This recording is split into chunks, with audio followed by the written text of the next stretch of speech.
కొత్తపల్లి అప్పలరాజు మీద పెట్టినటువంటి PD act case ఏదైతే ఉందో అది పూర్తిగా రాజ్యాంగ విరుద్ధమైనటువంటి అపహాస్యమైనటువంటి కేసు పోలీసులు పెట్టి పబ్బం గడుపుకున్నారు.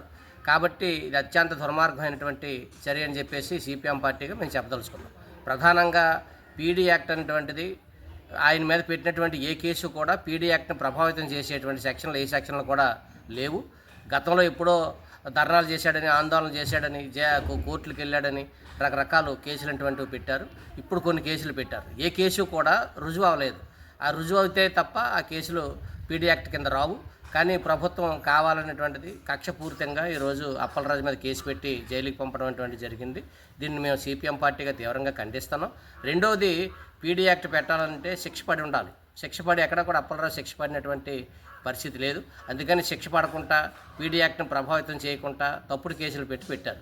గంజాయి కేసుల మీద కానీ, లేదంటే ఒక హత్యాయత్నం కేసు కానీ, లేదా అమ్మాయిల్ని రేప్ చేసేయడని కానీ, లేదంటే గూండాయిజం కానీ, రౌడీయిజం కానీ, లేదంటే భూ కబ్జాదారుడు కానీ, ఇటువంటి వాటిల్లో పీడీ యాక్ట్ అటువంటిది వర్తిస్తుంది. గంజాయి కేసులు అనేకసార్లు జైలుకి వెళ్ళి వచ్చి శిక్షలు పడినటువంటి వాళ్ళకి పీడీ యాక్ట్ వర్తిస్తుంది.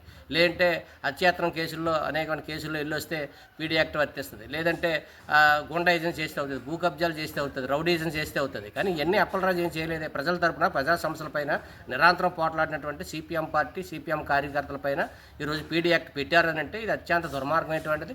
ఈ ప్రభుత్వాన్ని పతనం తప్పదు.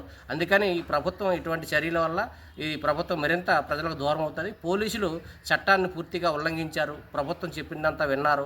కలెక్టర్ గారు ప్రభుత్వం చెప్పినటువంటి రాజ్యాంగాన్ని పూర్తిగా అపహాస్యం చేసి ఈరోజు చేశారనేటువంటి స్పష్టంగా ఈ కేసులో కనబడుతుంది. దీన్ని మేము తీవ్రంగా వ్యతిరేస్తున్నాం. అందుకని అప్పలరాజుని వెంటనే విడుదల చేయాలని చెప్పేసి మేము డిమాండ్ చేస్తాం.